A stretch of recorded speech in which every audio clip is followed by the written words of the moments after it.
Surat Al-Qiyamah ini menjelaskan tentang perjalanan akhirat kita secara singkat. Salah satu adegan yang paling luar biasa adalah adegan yang disebutin di ayat 26. Kalla idza balagatit taraqi wa qila man raq wa dhanna annahu al-firaq wal taffatis saqu bis-saq ila rabbika yawma idzinil masaq.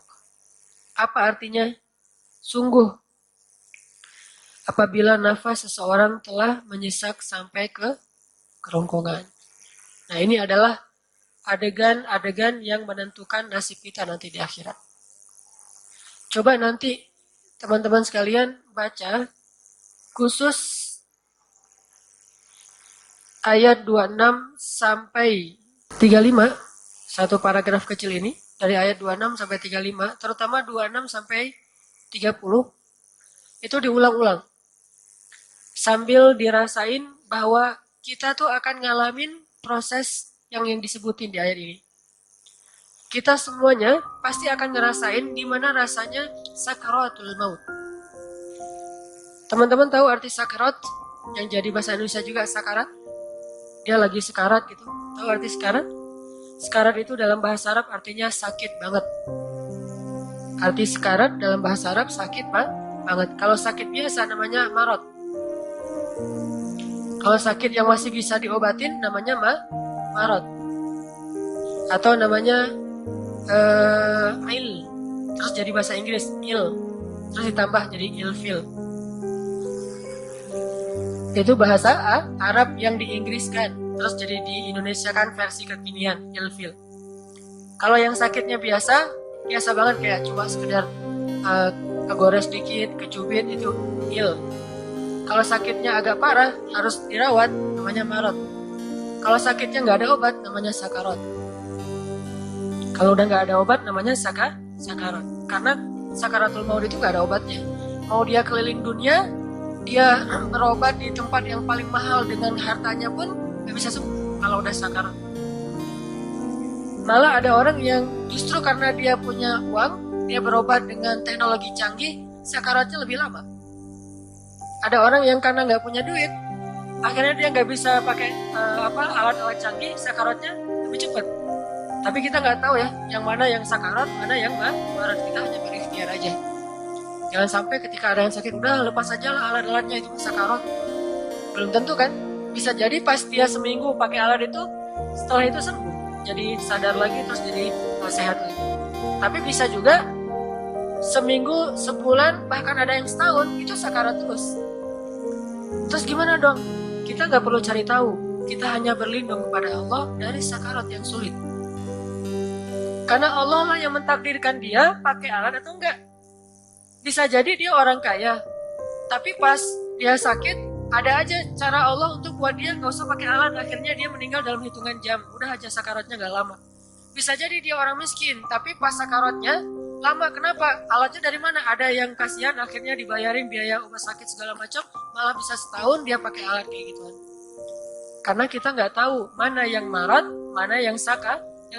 Kita hanya ikhtiar yang terbaik. Kayak misalnya ada orang tua kita sakit, kata dokter, ini kalau diangkat nih, dicabut nih alatnya, kayaknya udah selesai. Nah, tergantung keluarga mau dicabut atau mau dibiarin. Kita kan pengennya yang terbaik ya. Ya udah nggak apa-apa, selama masih mampu mah pakai aja terus alatnya.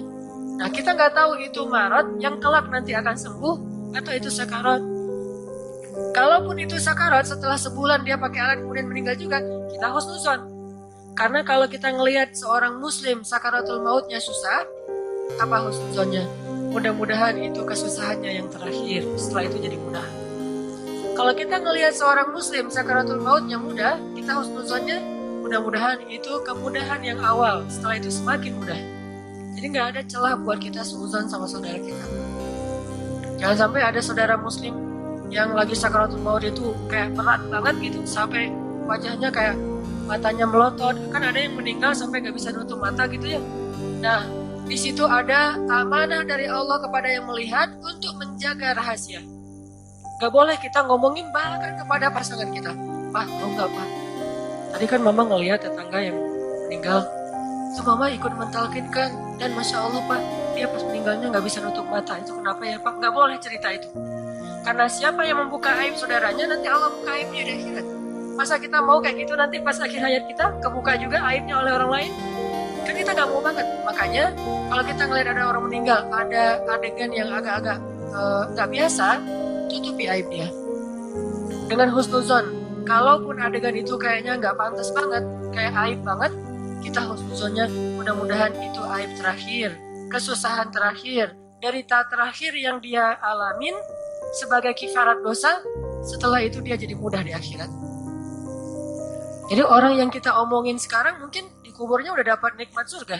Ngapain lagi kita masih ngomongin dia? Padahal dia sudah diridhoi Allah. Makanya jangan pernah suuzon kepada orang yang sedang sakaratul maut. Gimana pun beratnya sakaratul maut. Walaupun manusiawi mah, kadang-kadang kita sebel sama orang nih. Ada orang misalnya tetangga sering ganggu tetangga lain gitu. Malakin, terus buang sampah di pekarangan kita. Pokoknya sering banget ngeselin tetangga. Pas dia meninggal, kelihatan sakaratnya susah. Tetangga pada kayak bersyukur gitu kan. Tuh rasain. Makanya jadi orang tuh jangan macam-macam sama tetangga. Terus diceritain ke tetangga yang lain. Tuh kan Bu, bener ya. Orang kalau gak baik sama tetangga tuh akhir hayatnya kayak gitu. Gak boleh kita cerita yang buruk tentang orang yang sudah wafat. Karena kita gak tahu persis nasib dia di akhirat kayak gimana.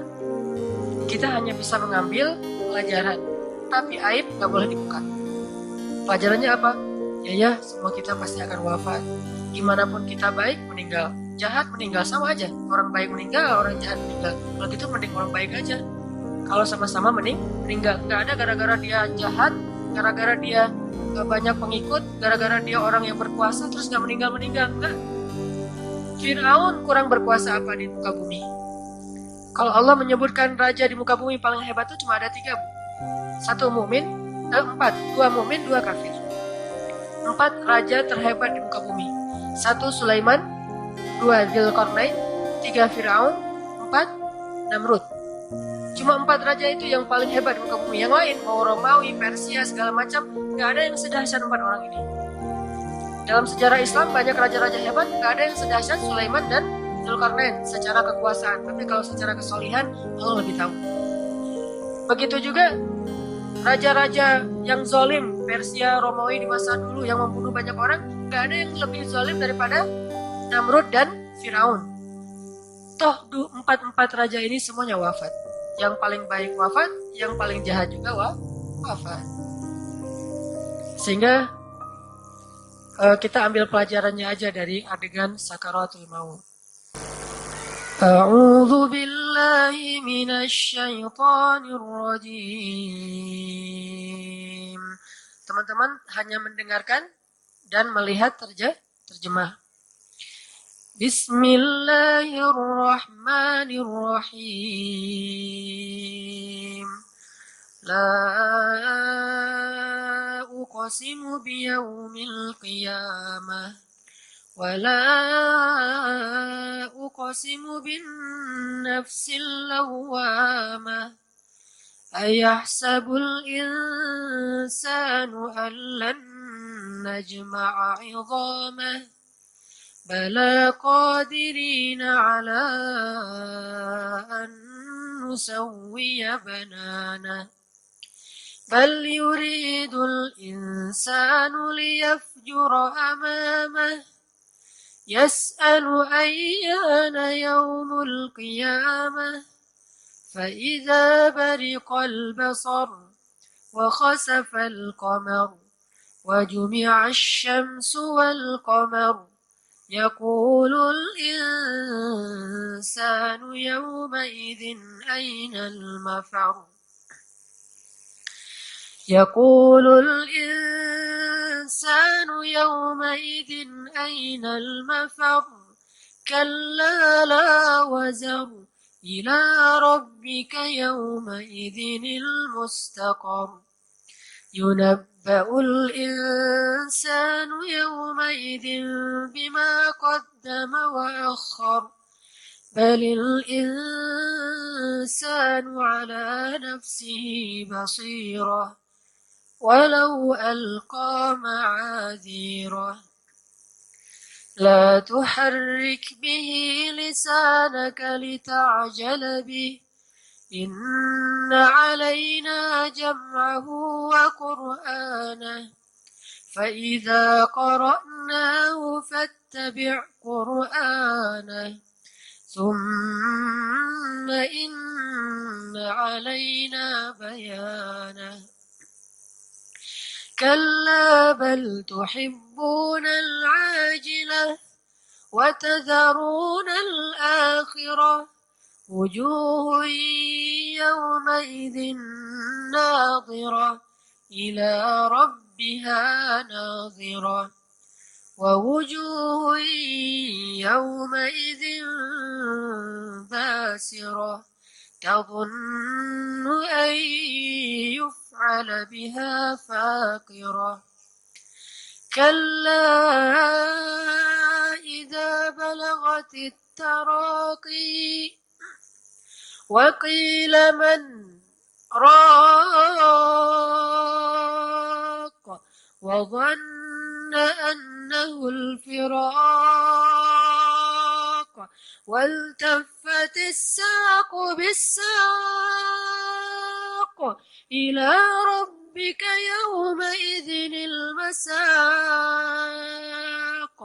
فلا صدق ولا صلى ولكن كذب وتولى ثم ذهب إلى أهله يتمطى أولى لك فأولى ثم أولى لك فأولى أيحسب الإنسان أن يترك سدى ألم يكن نطفة من مني يمنى ثم كان علقة فخلق فسوى فجعل منه الزوجين الذكر والأنثى أليس ذلك بقادر على أن يحيي الموتى صدق الله العظيم.